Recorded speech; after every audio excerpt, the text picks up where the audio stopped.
Padded a little bit, 99 on. All right, everybody, how are we doing? We are back with Baseball Scoops. I am not going to dive into a ton of the CS talk.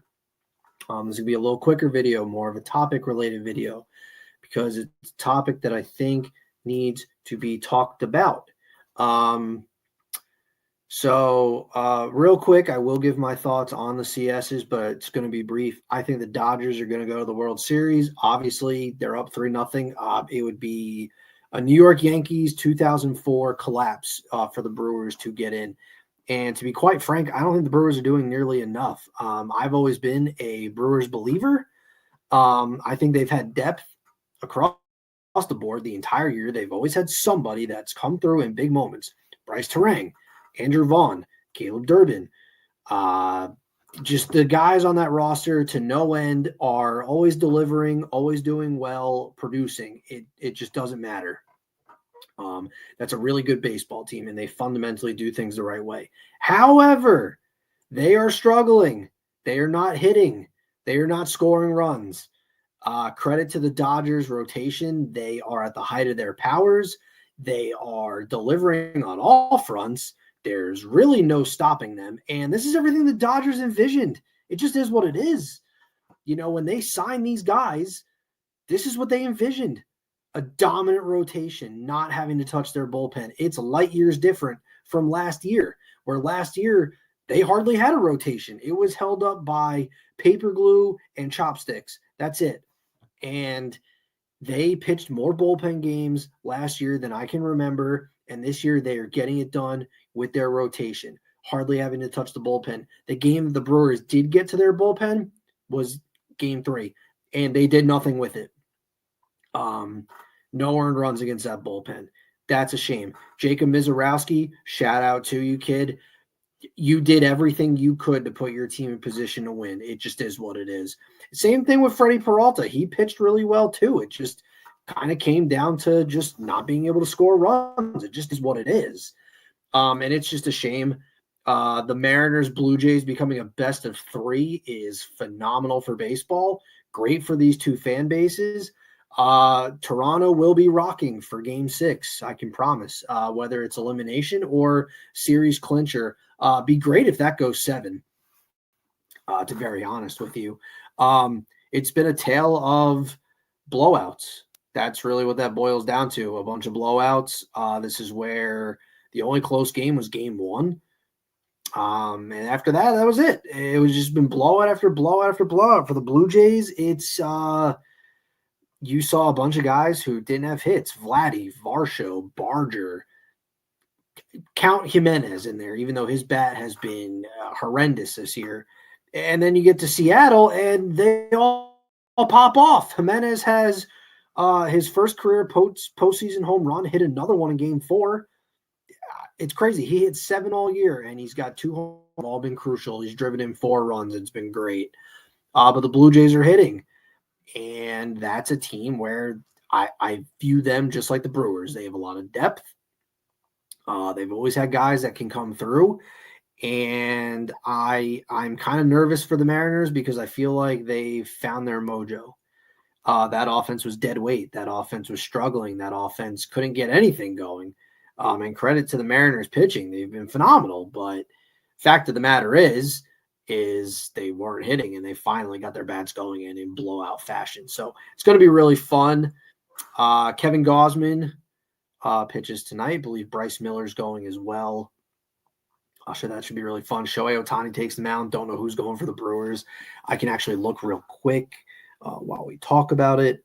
And then I'm going to get into the really meat and potatoes of this episode that I'm very, very, very excited to talk about. Let's see. Dodgers, Brewers at 8:38. They have nobody lined up yet.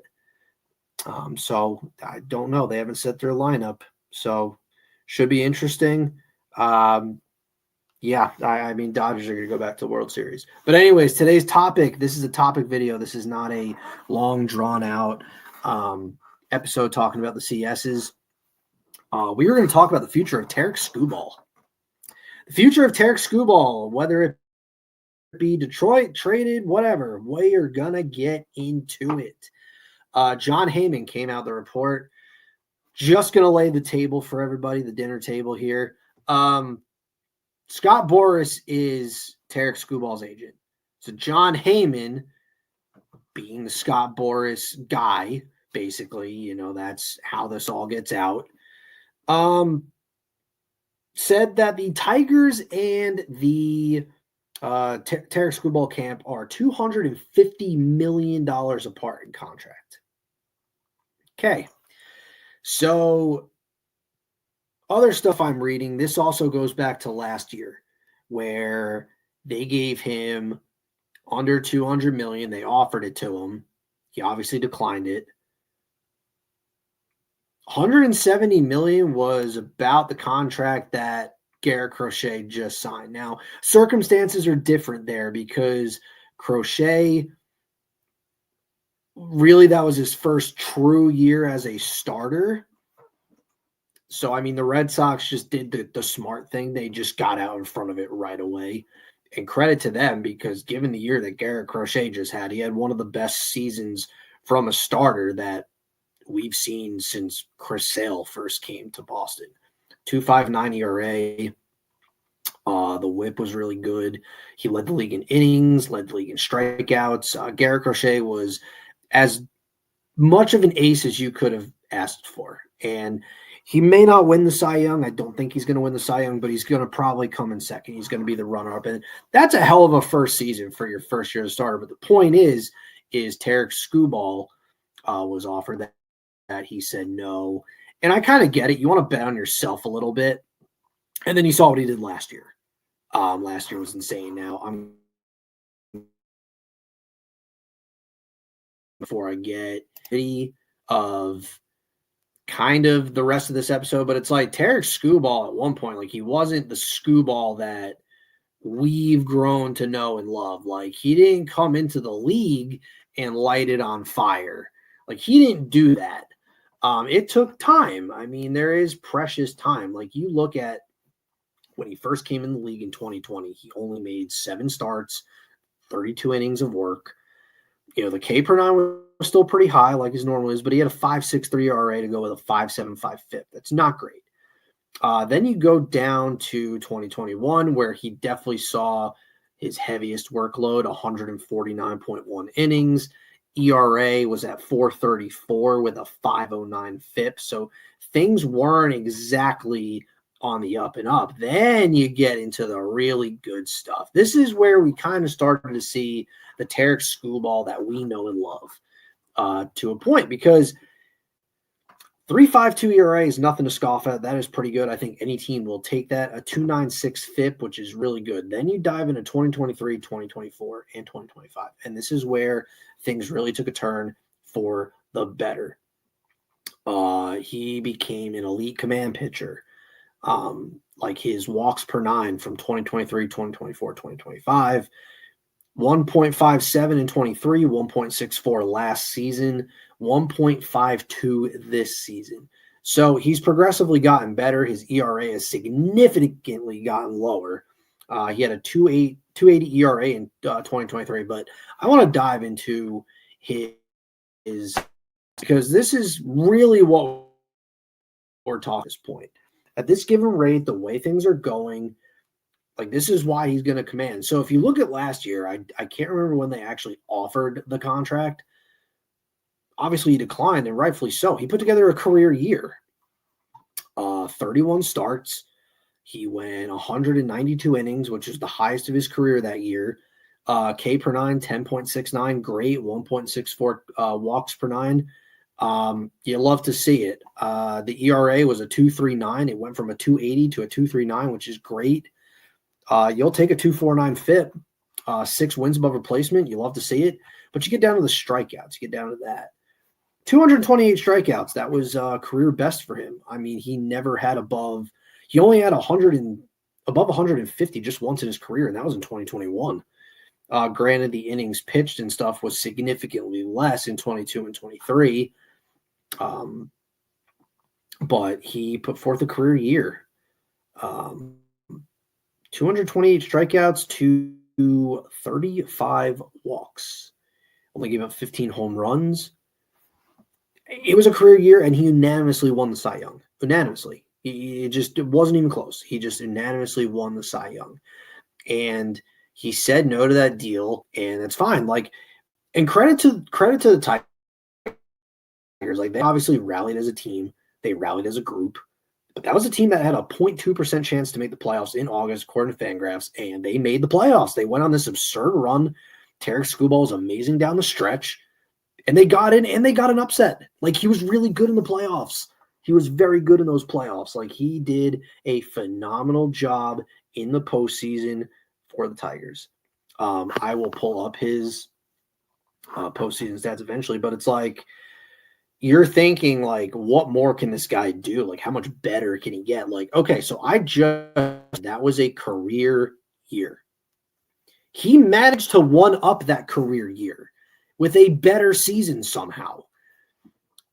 The walks went down. He had 2 fewer walks, so he went from 35 walks to 33 walks, 241 strikeouts, so he increased that. Now, he didn't lead the league. That was up to Garrett Crochet, but he pitched 195.1 innings. That was more than he did the year before, and his numbers were better.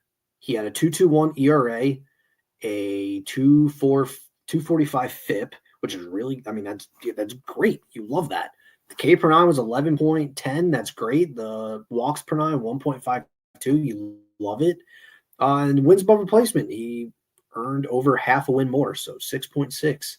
But you look at all the other stuff, the stuff under the hood, the stuff that is what made Tarik Skubal impressive. All the advanced stuff, like the whip. The whip is absurd. He hasn't had a whip above 1 since 2022.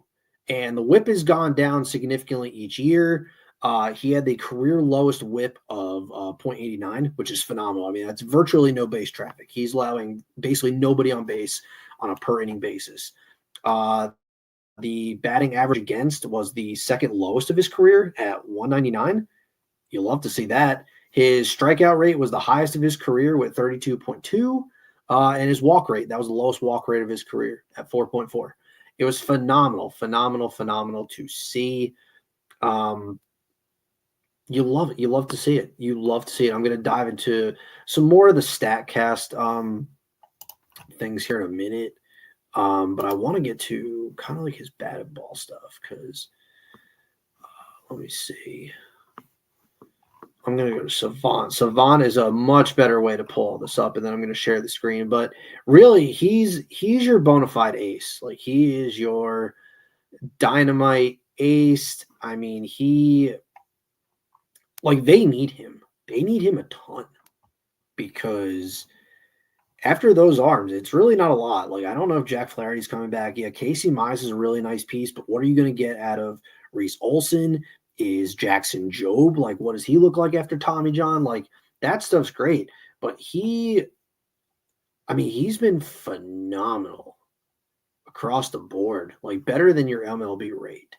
But really to show like how important this guy is, not just to the Tigers, but just in the game of baseball. Like, I arguably do think that Tarik Skubal is the best pitcher in baseball somehow. Like, he just is. And I think a very close second, in my honest opinion, is Paul Skeens. And he's not getting paid for a while, and the Pirates aren't going to pay him.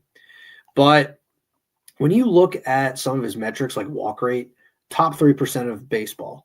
His K rate, top 6% of baseball. Hard hit rate, I mean, he's not really getting hit hard that much, like 95th percentile. Like, he's doing really good in that regard too. He's just virtually untouchable. It's just phenomenal to see. Like, I love him. I need to go to the bottom.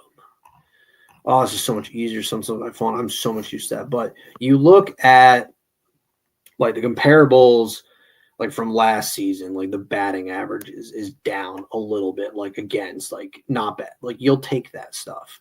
But he's done a much better job at first pitch swing, first pitch strike percentage. The whiff rate went up. The chase rate went up. At his own swings are going, like, he literally is the true definition of elite. And there's a reason why he wants to be the highest paid pitcher in baseball. Like, how good was he? Well, let me show you. Like, this is what I mean when I say that he is the best pitcher in the sport. So I'm going to show this slide. I'm going to maximize it so everybody can see it. But this is literally everything that you can ask for in an ace, a guy who's a bona fide ace and a bona fide superstar. Pitching run value, 100 percentile. It doesn't get much better than that. Like, you're just a dominant ace. Your fastball run value. Run value is a good metric to determine like how good your pitches are and how valuable that pitch is in like not allowing runs or anything. His changeup was the best in the sport. So there is that. His off speed, run value, 100 percentile, deserved. But you look at all this, it's blood red, and blood red is a good thing. That's what you want. Walk rate, 97%. K rate, 94th%. Whiff rate, 92nd. Chase rate, 97th. Fastball velo, I mean, just everything you can think of, like, he's that guy. He is that superstar. And, you know, what does a contract look like for the Tigers? Like, what does that look like? Like, do the Tigers pay him that money? Like, okay, so I'll preface by saying I don't think he's going to get $400 million.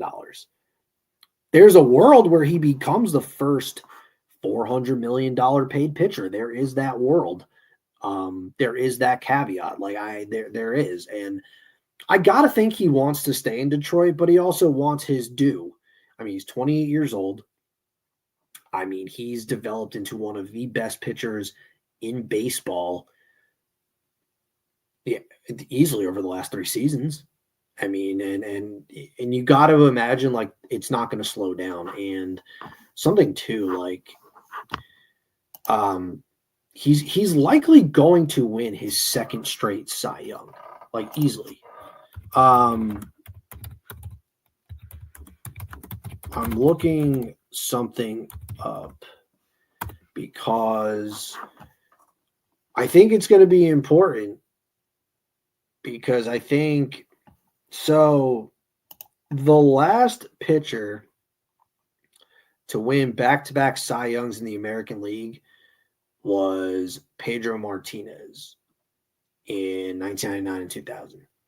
Jacob deGrom was the last person in the National League to win back-to-back Cy Youngs in 2018, 2019. So Tarik Skubal is on the verge of doing something that hasn't been done in a very long time, like winning back-to-back Cy Youngs. And I do think he's going to win it. I don't see a world where he's not going to win the Cy Young. Like, and I love Garrett Crochet. I'm always going to love Garrett Crochet. I think that Tarik Skubal had a step on him a little bit this season. But what does a contract look like for Tarik Skubal? What does it look like? I did some digging, just a little bit, just to kind of preface my thoughts, get him out there, speak my mind. Because that's what we do for baseball. You know, that's a nice, it's a beautiful thing. And what does that look like? So obviously less than 200 million is a slap in the face. Like, I mean, I think he's worth much more. By the time he does enter free agency, he'll be 29 years old. 2026 is his walk year. That's his walk year. He's going to be that's his free agency year. And then, you know, there's something too we need to consider is 2027's in jeopardy. Like, what does that look like? What are guys? I think you're going to see this free agency. You're going to see players wanting that long-term security because, you know, they know that, you know, their season could be in jeopardy in 2027 potentially. You know, let's hope that's not the case. We want baseball. We love baseball, but there is potentially going to be a work stoppage. And I think guys are going to be looking to kind of get their bag, and hopefully it all works out. So the 2 highest paid pitchers, and these are probably the best comparables because it's what they are. So Garrett Cole, when he signed, is the same age as what Skubal is going to be going into this. He's going to be the same age as Garrett Cole. I think Garrett Cole put together some more consistent stuff between then. I mean, he was dynamite in the World Series. He was dynamite for Houston in those playoff runs. That's when we really saw like Garrett Cole really take the mantle here. But when he signed that deal, it was a very big deal. He was the highest paid pitcher in that 324 million from the Yankees. Has it worked out necessarily? I mean, yeah, you could probably say it has. Like Cole's been their ace, and he's been a pretty good one at that. So I think he's gonna get that. I mean, it was a 9-year deal for 324 million. Had an opt out. He took that opt out, and then the Yankees vested back into it. He's 35 now. So there is that. But Garrett Cole, I mean, up until that point, I mean, he was a very good pitcher but really he didn't really like hit his stride until he got out of Pittsburgh and went to Houston. He had 2 really strong years in Houston. Probably his career best years, to be honest. A 2.88 ERA in 2018, and then 2019 he was instrumental. He was huge. 2.50 ERA. His K per 9 was the highest of his career. His walks per 9 was the lowest of his career. Like he was a bona fide superstar. So I get it. The Yankees need an ace. They paid him to be one, and he really hasn't been bad at all. Finally got his Cy Young that he deserved. I'm a firm believer in that. I do believe he got it. But then you see Yoshinobu Yamamoto has never pitched an inning in Major League Baseball, and he was the highest paid pitcher. Now, is that the Dodgers flexing their money? And is that the Dodgers just saying, hey, like we want the guy, so we're going to do what we can to get the guy? There is that caveat. I do think there is that realm of possibility where the Dodgers just don't care. They will spend the money, and they definitely outbid. And I think he wanted to be on the West Coast anyway. There is the Shohei Ohtani factor, but even then, Yamamoto has been phenomenal for them. Like he was good last year. Good in the postseason. He's been dynamite in the postseason. He's been like their ace of the rotation this year. I think Yamamoto's been phenomenal for them. Is he worth the price tag? Absolutely. Granted, he's younger than what Garrett Cole was when he signed the deal and what Tarik Skubal is going into this thing, but I do think that there is a world, because that's the good comparable here is like, I mean, Cole had pretty solid years in Pittsburgh, but he really hit the ground running with Houston. And that kind of like elevated his game a bit. I mean, he was a 7.5 win player in 2019. I think Skubal, it's kind of like a similar path where like he had a slower start, like his career, but then he just improved and improved and improved his craft. And he's been literally one of the best pitchers ever since. So do I think he's going to get 400 million? I don't, but I do think he becomes the highest paid pitcher in baseball. My guess is a 10-year deal, 350. Maybe if he wants to play hardball, maybe 375. Throw an opt-out in there in the middle of it, like kind of what Garrett Cole had. And then if that team can just vest into it, then sure. But I think like there is a path where Tarik Skubal is the highest paid pitcher in baseball. I do think there is a world where he is going to get his more than due pay. Because let's face it, if the Red Sox waited, I mean, Garrett Crochet, like he 170 easily would be making more than the 170 that he's making. It's not even close.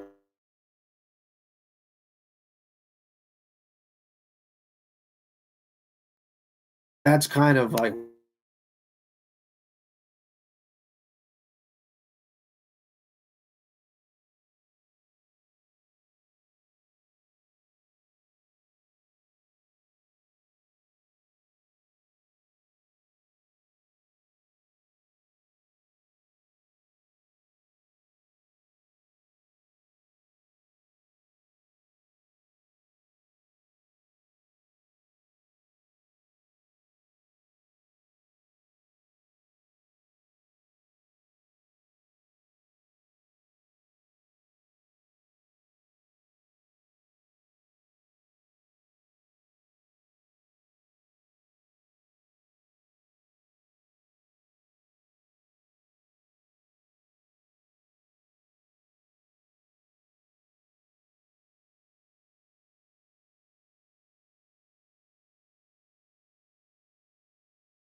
Gotta love internet glitches, but I'm back. But the point is I do think that Tarik Skubal is going to get his due. I think he's going to get his pay. I don't know how he's going to get it. And trading for him is not going to be cheap. You're going to have to put together a substantial package to landing him.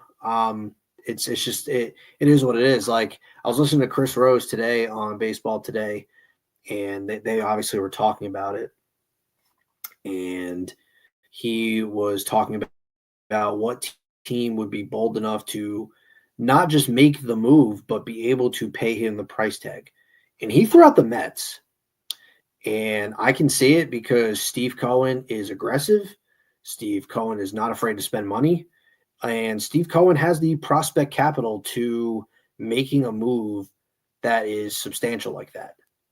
Like, he has the capital to do it. And if the Tigers are looking for arms, because their farm system is loaded with position player talent. That's the nice part, is they're loaded with position player talent. But if they needed pitchers, I mean, I don't know. Like, Nolan McLean's not on the table. Like, Nolan McLean essentially is their ace. That's how good he's been. But there is, I mean, do they give up Jonah Tong? Do they throw in a Brandon Sproat? Like, there's that too. Like, I mean, it's going to take a lot more than that, but I think the Mets have the capital, unafraid to spend the money. I got to imagine that teams are going to really scoff at the price tag. I don't know how high they're willing to go, but there's going to be a team that at least wants to throw $300 million at him, and I think Tarik Skubal is worth the price tag. I think he's worth being the highest paid pitcher in baseball. And at some point, if Paul Skeens continues to do what he's doing, he will definitely become a $400 million pitcher. I would put money on that now. It's just not going to come from Pirates unless the Pirates just change their operating methods. But yeah, this is it. This is what I got for Baseball Scoops. The future of Tarik Skubal should be a Tiger, should stick around to being a Tiger. They've been a playoff team the last 2 years. Their farm system's deep. They have a good manager in AJ Hinch. I think you make the right moves, you press the right buttons. There's no reason that team can't win a World Series in what's a pretty wide open American League. So for me, I would just pay him if I'm the Tigers. Like, you want to keep him. Figure out how to get there. Scott Boras is probably driving the price up, but at some point, meet somewhere and get this thing done. Do not have this be a lingering story into next year. Because, yeah, everyone's just going to be talking about where's he going to land and who's going to put together the packages to acquire his services. So, yep, Tarik Skubal, best pitcher in baseball, deserves his pay raise. So let's give it to him. Let's give it to him. But you'll see me next week. That's it for Baseball Scoops. Enjoy your weekend of baseball and even college football.